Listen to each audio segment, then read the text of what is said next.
Okay, let's get into this.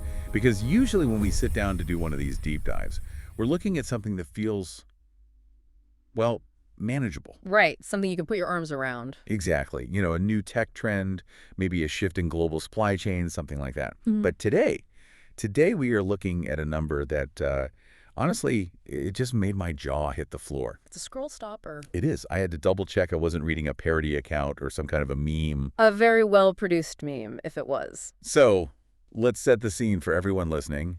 Picture this. It's January 2026. You open up your financial news feed, you're sipping your coffee, checking the usual doom and gloom, As you do. and you see a headline. And it's from Bank of America. Now, this is important. This is not a blog. This isn't Crypto Moonboy 420 on some forum. No, this is Wall Street. The suits. This is the institutional mothership, and the headline isn't about interest rates. It's not about the S&P hitting a new high. It's about silver. And it's a price target that seems to defy, the last 40 years in gravity? That's a good way to put it. It feels like a misprint. The report, and it's authored by a real analyst, Michael Widmer, suggests that silver prices could hit $309. $309. $309. Now, for anyone listening who watches the metal markets, or even if you just, have some old family coins in a drawer, silver has been stuck. It's been hanging around a much, much lower price bracket for a very long time. It's been the frustrating metal. The one that's always just about to do something and then doesn't. Right. So $309. That sounds like the most bullish, the most optimistic to-the-moon prediction you could possibly make. To the average investor, to the person just looking at a chart, yeah, it sounds like you've won the lottery. It sounds like the ultimate validation. If you bought silver at $25, $30, you're popping champagne. No question. But, and this is where it gets really interesting, and it's the whole reason we're doing this deep dive, our source material is arguing the exact opposite. And this is the part that, like you said, it kind of melts your brain a little. They are arguing that a $309 price target from Bank of America is actually bearish. Wildly bearish. A signal of profound misunderstanding. Bearish. How on earth can a price that's 10, maybe 15 times higher than what it's been be bearish? That's the twist we're starting with today. This idea that Wall Street, with all its power, all its algorithms and models, Its Ivy League degrees, is fundamentally misunderstanding what it's even looking at. They're making a category error, a philosophical mistake. The sources put it this way. They're trying to measure a god with a calculator. Okay, measuring a god with a calculator. That's a heavy phrase to start with. I feel like I need to set up straighter. It's a big concept. But that really is the vibe of the research we have laid out today. We are not just looking at supply and demand curves. We're not just talking about industrial output from Peru. We're looking at something our sources call the divine standard. Exactly. And to get this, you have to shift your whole perspective. Normally, when we analyze a market, we're accountants. We're looking at the ledger, the P&L. But today, the sources are asking us to be philosophers. Or maybe a philosopher-economist. I like that, a philosopher-economist. And we're not just doing a market analysis, we're conducting an intelligence briefing. Not on the price of a commodity, but on the very soul of money itself. The soul of money. Okay, so consider this your briefing then. We are going to explore why these sources believe the financial system is resetting, not to a new crypto, not to another fiat currency, but back to the only two assets that have survived every single collapse in human history. And we are going to explain why that $309 figure is just the price of the wood in the lifeboat, not the value of the life being saved. All right, let's dive in. We have a prophecy, we have a job interview for the CEO of the global economy, and we have a surgeon who's worth infinite money. This is a weird stack of research. Where do we even start? We have to start with the vision, because before we can get to the hard economics, before we start quoting Aristotle, we need to understand the pattern that the sources are pointing to. And that pattern starts with a prophecy that went viral. From a man named Brandon Biggs. Brandon Biggs, right. Right. This has been all over my feeds. I've seen clips of it everywhere. And the headline grabber from his vision was this idea of a massive wealth transfer. He talked about gold hitting $10,000. Which is, again, a massive number. It grabs your attention. Of course. But here's the thing about viral moments, right? People focus on the flash, on the big number, but they miss the substance. The sources we're looking at today, they dug deeper. They found something in that vision that almost everyone else just scrolled past. It wasn't about the price tag. It was about the visual detail. Okay, so walk me through it. What did he actually describe seeing? Biggs described a vision of, looking up into the heavens. And in this vision, he saw two massive glowing orbs, two celestial spheres that were just dominating the sky. They were. One was gold, and the other was silver. Just those two. Nothing else. Just those two. And this is where the real intelligence briefing begins, because if you're a true philosopher-economist, you don't just look at what's in the frame. You look at what's missing? You look at what's absent, the negative space. It's the old Sherlock Holmes bit, right? The dog that didn't bark in the night. I love that. So what was the dog that didn't bark in this vision? Well, think about the periodic table for a second.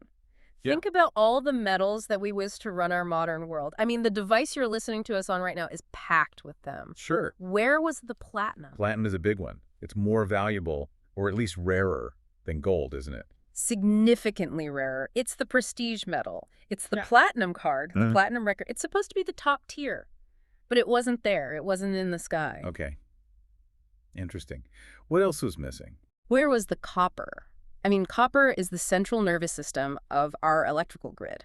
You don't have a modern world without copper. You don't have EVs. You don't have AI data centers. You don't have a simple light bulb without copper. But it was absent. No copper. No copper. Where was the nickel? No nickel either. No nickel. No lithiums for the batteries. No cobalt. In this spiritual vision of ultimate wealth, in this picture of the divine standard, all the industrial workhorses, the very metals that actually build our skyscrapers and our cars and our computers were completely, utterly absent. You know, that is genuinely strange. If you're talking about a wealth transfer in the 21st century, your first thought would be that the things most useful to our high-tech industry would be front and center. Of course. We live in a tech world. We are obsessed with the next big thing. So why would a vision of ultimate wealth just ignore all the stuff that makes our modern world possible? Because, the sources argue, the vision wasn't about utility. It was about identity. It was about what money is, not what it does. And this brings us to the first really core concept of this entire deep dive, the 2026 filter. The 2026 filter. Okay, that sounds like the title of a sci-fi movie. Break that down for me. The source material suggests we're heading for a great sorting, a bifurcation, a fork in the road for the entire global economy. On one path, you have what they call the synthetic class. Synthetic, like artificial, like lab-grown diamonds or something. Like man-made, like an abstraction. The synthetic class puts its trust in algorithms. They trust numbers on a screen. They trust the pronouncements of the Federal Reserve. They trust in fiat currency. Okay. And crucially, they trust in metals that rust. They put their faith in things that degrade, that decay, that can be corrupted. And the other path, the other class of people. That's the verified class. The verified class trusts in the divine standard. They trust in things that are immutable, things that cannot be hacked, cannot be printed into oblivion, and cannot rot. So, going back to the vision, the exclusion of copper and platinum wasn't just an accident. It wasn't that the prophet forgot about them or, ran out of heavenly paint. No, it was a deliberate categorization. It was the filter in action. Yeah. And the source argues that this isn't just a spiritual idea. It follows a very specific, very ancient economic and philosophical framework. They call it the Aristotelian filter. Aristotle. Yeah. The ancient Greek philosopher. The guy in the toga. The very same. Wow. Okay, so we're going from a Bank of America report to a viral internet prophecy, and now all the way back to ancient Greece.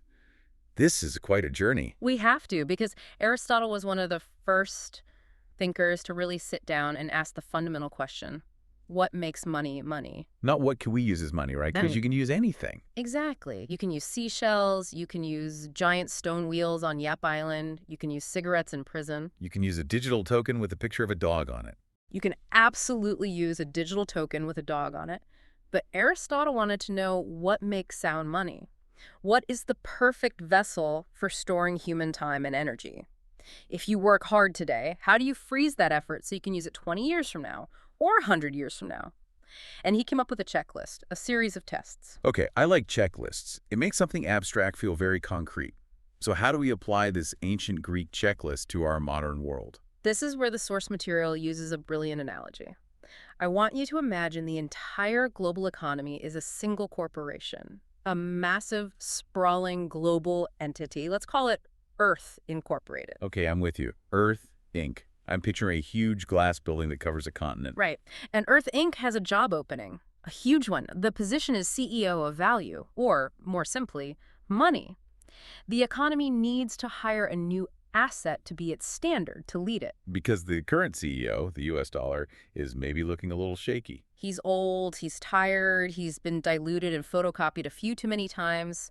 The board of directors is looking for a replacement. So we're holding job interviews. We're holding job interviews, and all the elements on the periodic table are lined up in the hallway outside the boardroom. They're clutching their resumes, nervously adjusting their ties. It's a tense scene. I love this visual. It's great. So who's the first candidate to walk through the door? Who thinks they have what it takes? Well, let's say the first one in is Copper. Copper walks in, he's wearing a hard hat, steel-toed boots. He looks industrious. He's got dirt under his fingernails. A real blue-collar element. Totally. And he makes his case. He says, "Look at me. I'm useful. I conduct electricity better than almost anything. I have been used in coinage for thousands of years. The Romans used me. The British used me. I literally wire the entire modern world together. You should hire me as money." And that's a pretty compelling resume. I mean, we all have pennies, or used to. We know copper. It's familiar. It's everywhere. He seems like a solid candidate, a Right. real hard worker. But the interviewer, let's call him the Aristotelian auditor, he looks at Copper's resume, he looks at Copper, and he just shakes his head. He says, "I'm sorry, Copper, you're very useful, but you fail the durability test." The durability test. But copper's a metal. It's hard. It's not like it's a piece of fruit. It's hard, yes, but it is not immutable. Think about the Statue of Liberty. What color is she? She's green. Right, and was she green when the French delivered her? No. She was a shiny, bright copper color, like a new penny. Exactly. She oxidized. That green patina, the verdigris, that's corrosion. It's decay. In a very real chemical sense, copper rots. It rots. I never thought of it that way. And here's the fundamental rule. You cannot store wealth in a medium that physically decays over time. It's a non-starter. If you put your entire life savings into copper bars and you bury them in your backyard for 100 years to leave for your great-grandkids, When they dig it up. a portion of your wealth, of your stored energy, has literally oxidized into the atmosphere. It's gone forever. That is a terrible quality for money. The #1 job of money is just to be there when you get back. That's it. You don't want a CEO who slowly vanishes into thin air. So Copper is thanked for his time. He's told he's a very valuable worker, but he cannot be the CEO. He cannot be money. He's escorted out. Okay, that makes perfect sense. So copper fails the first test. Who's the next candidate to walk in? The next candidate is Platinum. Now, Platinum walks in, and he looks sleek. He's wearing a tailored Italian suit. He's very shiny, very impressive. The opposite of copper. Totally. He's incredibly rare, much rarer than gold. He's very durable. He doesn't rot like copper. And he's used in all sorts of high-end critical industries: catalytic converters, lab equipment, fine jewelry.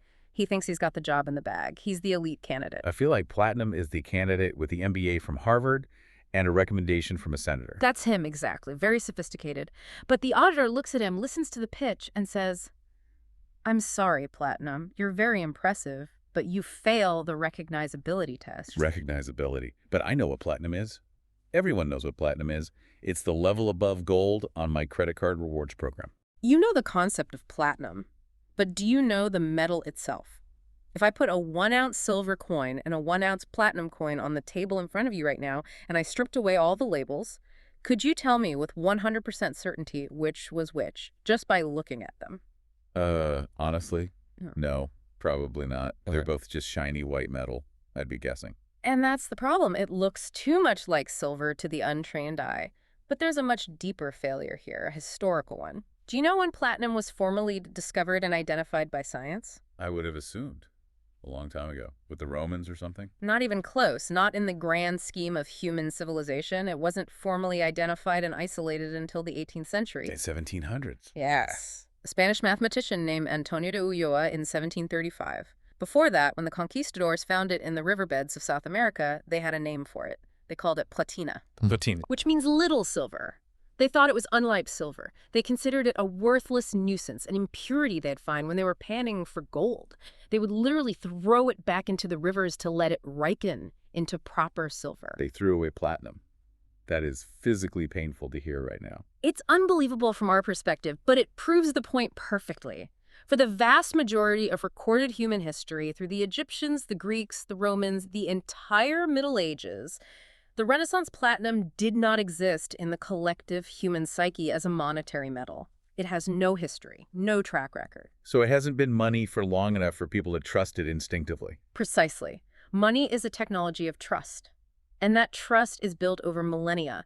If civilization has a reset, if the power grid goes down and you try to pay a farmer for a dozen eggs with a platinum coin, he might look at it and say, what is this? Is this fake silver? Is this aluminum? It fails the test of universal, instantaneous historical trust. That is a really interesting point.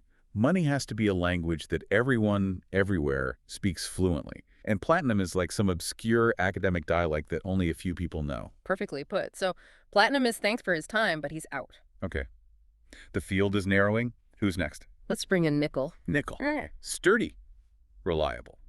Very tough. Used in our coins today. Very durable. Passes that test. But nickel fails catastrophically on the value density test. Value density, what does that mean? It means how much value you can pack into a small weight and size. Think about it this way. If you wanted to buy a median-priced home in the United States today, let's say it's $400,000. If you were paying for it in pure nickel, you wouldn't need a briefcase full of it. You wouldn't even need to fill up the trunk of your car. You would need a literal full-size dump truck. A dump truck of nickels to buy a house. Maybe two, depending on the price of nickel that day. The logistics are impossible. It is simply too heavy and bulky for the value it carries. You can't run a global economy, you can't store generational wealth when every major transaction requires a fleet of heavy construction equipment just to move the payment. It's just not practical for large-scale commerce. It's not practical at all. So nickel, despite being a good worker, is out. So we're running out of candidates here. The hallway outside the boardroom must be clearing out. All the industrial metals have been sent home. Copper, platinum, nickel, all failed. The hallway is empty now, except for two figures who have been waiting patiently the entire time. The king and the queen. The king and the queen. Gold and silver. So gold walks in? Gold walks in. And gold is the king for a reason. It doesn't just pass the tests. It gets a perfect score on every single one. Walk me through it.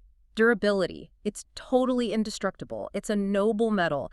It doesn't react with air or water. You can drop a gold coin in the ocean, leave it there for 500 years, pull it out of a shipwreck, wipe off the barnacles. And it's perfect. It's exactly the same as the day it was minted. It is chemically the most boring element, which makes it monetarily the most perfect. Chemically boring, monetarily perfect. I like that. You don't want your money to have an exciting personality. You just want it to sit there and be money. That's its only job. It's rare, but not impossible to find. It's incredibly dense, so you can hold a fortune in your hand. And recognizability. Everyone, everywhere on Earth, for all of human history, knows what gold is. They feel it instinctively. It's the sun in solid form. So gold gets the job. Unanimous decision. Gold gets the job of chairman of the board. But every great chairman needs a CEO to handle the day-to-day. Every king needs a queen to manage the realm. And that's where silver steps up. Okay, so this brings us back full circle. Why does silver pass the interview when the other white metals, like platinum, failed? Because silver does tarnish a little bit, right? It's not as perfect as gold. It tarnishes, yes, that's true, but, and this is the key distinction from copper, it doesn't rot. It doesn't decay. The tarnish is just a surface-level sulfide layer. You can wipe it off with a cloth, and 100% of the metal is still there. So let's run the checklist on silver. Let's do it. 1. Is it durable? Yes. It survives. It doesn't rust away into dust. Is it divisible? Absolutely.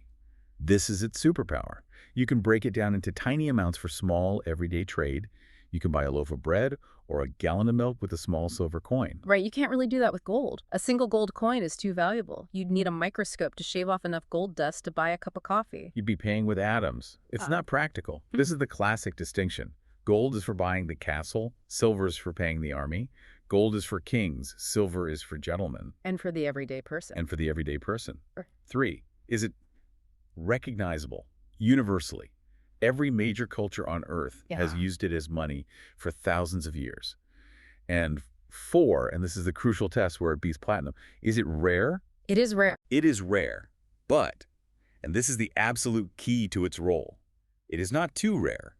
It exists in the Goldilocks zone of monetary scarcity. The Goldilocks zone. There's enough of it to actually circulate as a currency for billions of people, but not so much of it that it becomes worthless, like sand or copper.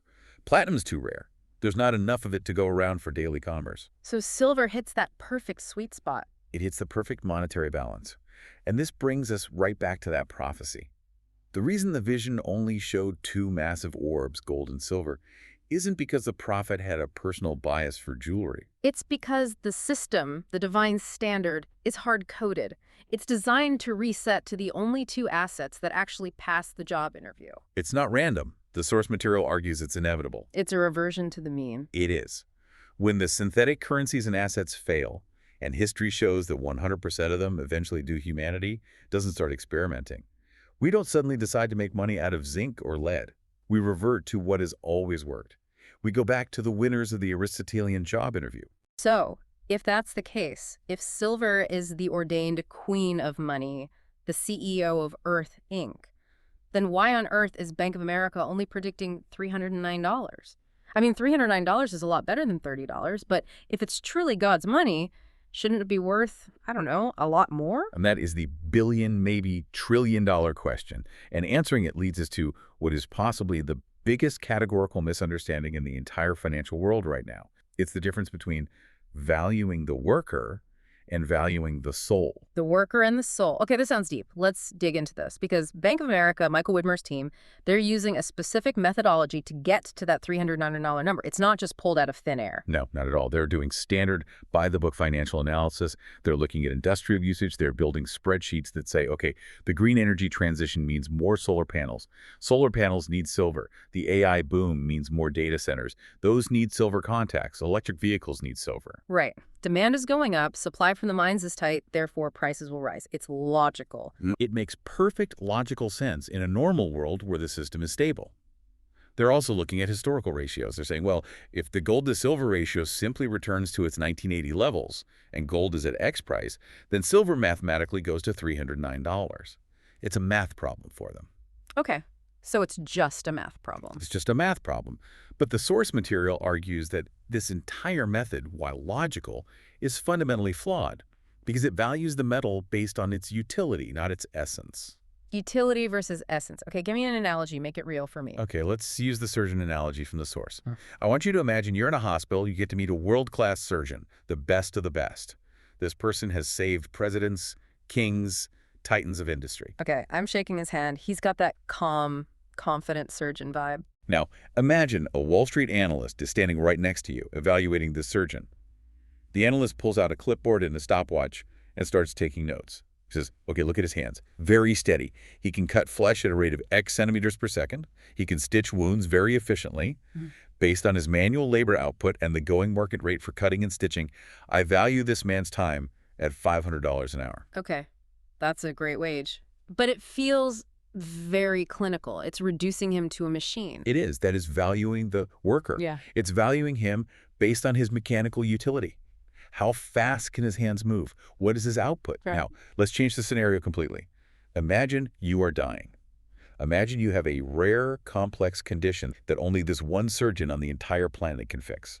If he doesn't operate on you within the next hour, you will die. Okay, the stakes just went from 0 to 1,000,000. Suddenly, do you care about his hourly rate? Are you thinking about how fast he can stitch? No, I don't care about any of that. I don't care if he takes all day. I don't care if he takes a 2-hour lunch break in the middle of it. Just save me. What is his value to you in that moment? It's infinite. It's literally everything I have and everything I could ever borrow. I would mortgage my house, sell my car, empty my retirement accounts. His value is priceless. Exactly. His value is no longer based on his utility as a worker. It's based on his unique, irreplaceable capacity to save your life. That is the soul value. I see exactly where you're going with this. Bank of America and Wall Street are looking at silver and saying, it makes good solar panels, it conducts electricity well, it's a very efficient worker, therefore it's worth $309. But the verified class, the people listening to the prophecy, the ones preparing for a system reset. They're looking at silver and they're saying, this is the only thing that can save my wealth, my family, my future when the dollar collapses. It's not a worker, it's the lifeboat. It is the lifeboat. And that's the second powerful analogy from the source. You are on a sinking ship. That ship represents the entire fiat currency system, the dollar, the euro, the yen. It's been a great cruise, but it's hit an iceberg of debt, and it's sticking on water. The band is still playing on the deck, but everyone can feel the ship starting to list. And Bank of America is standing on that tilting deck. Bank of America is standing there with a clipboard, and they're looking at the last lifeboat, which is silver. And they are meticulously calculating the price of the wood and the nails and the rope used to build it. They're saying, well, lumber futures are up, and the cost of labor was this, so we calculate this lifeboat has an industrial value of about $309. And the philosopher economist is on the rail screaming at them. You are valuing the lifeboat by the price of the wood. I am valuing it by the value of my life. That is a massive, massive paradigm shift. It completely turns the entire valuation model upside down. It changes everything.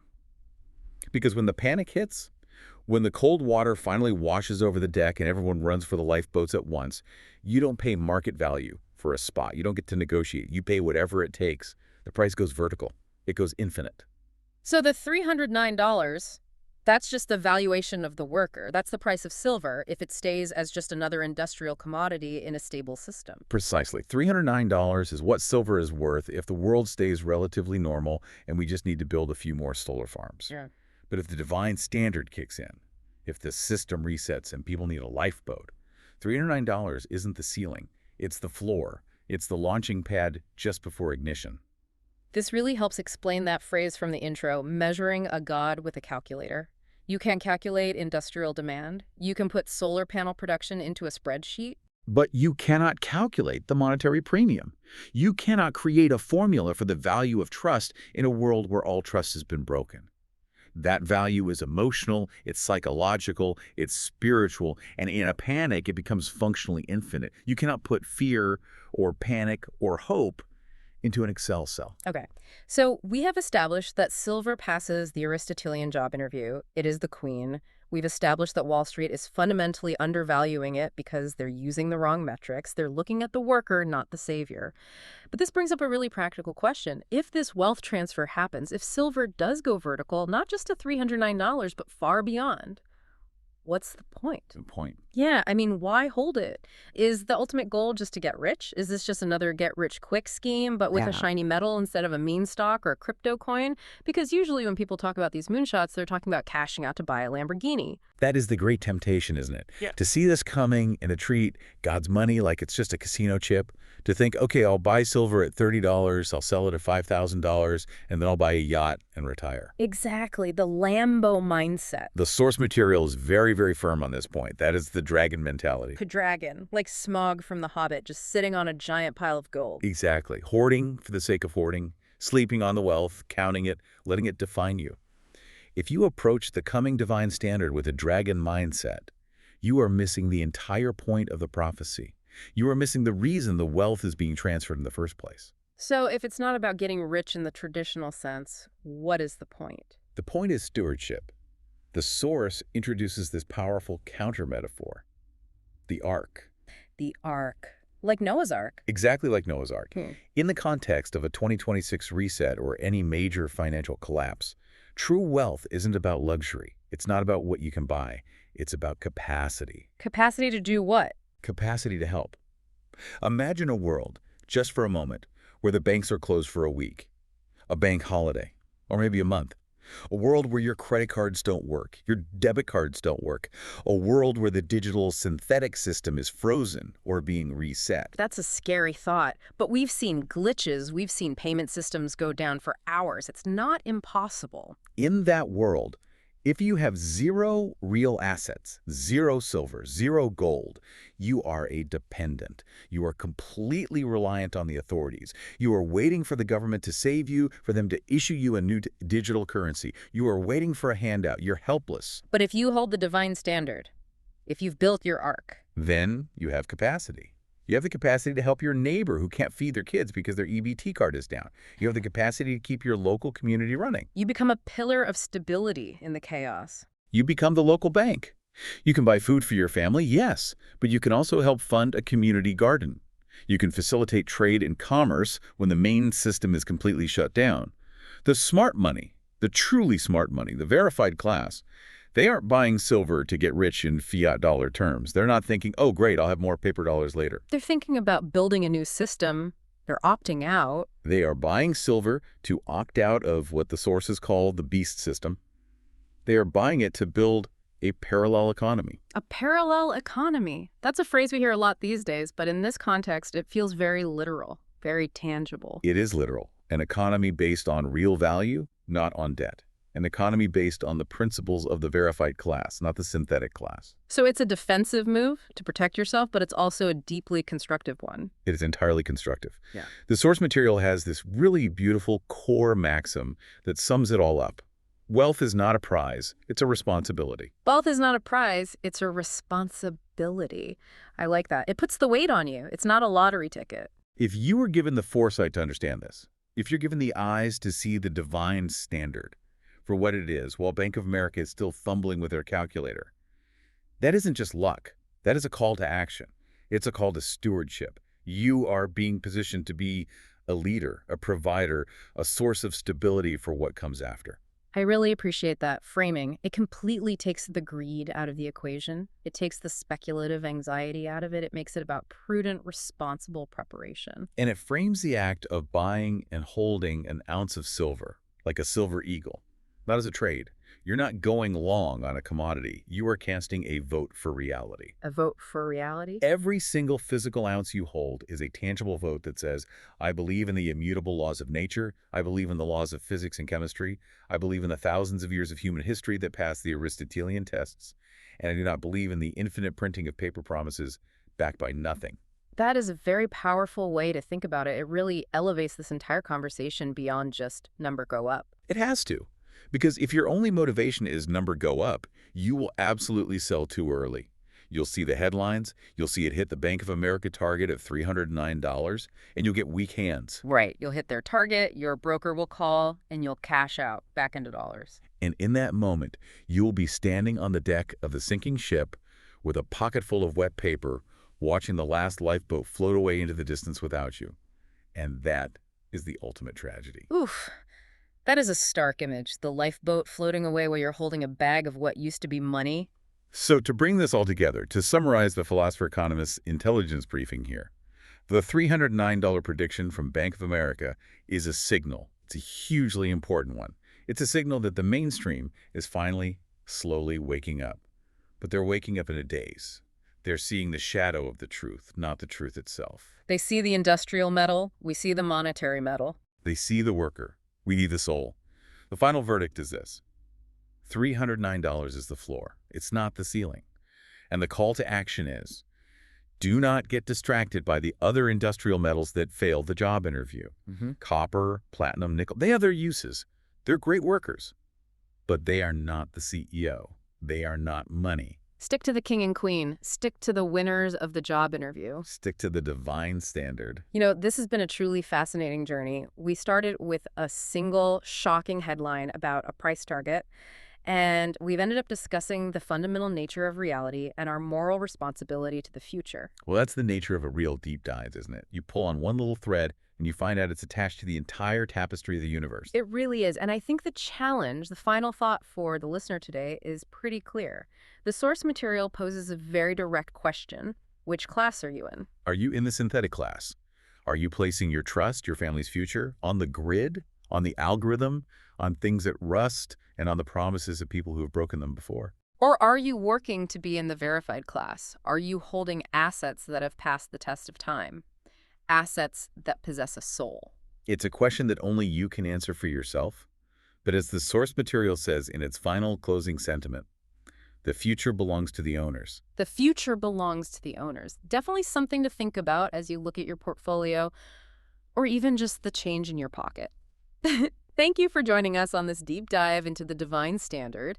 It's certainly given me a new way to look at that silver coin sitting on my desk. It's not just a coin anymore, it's a vote. It's a vote. We'll catch you on the next one.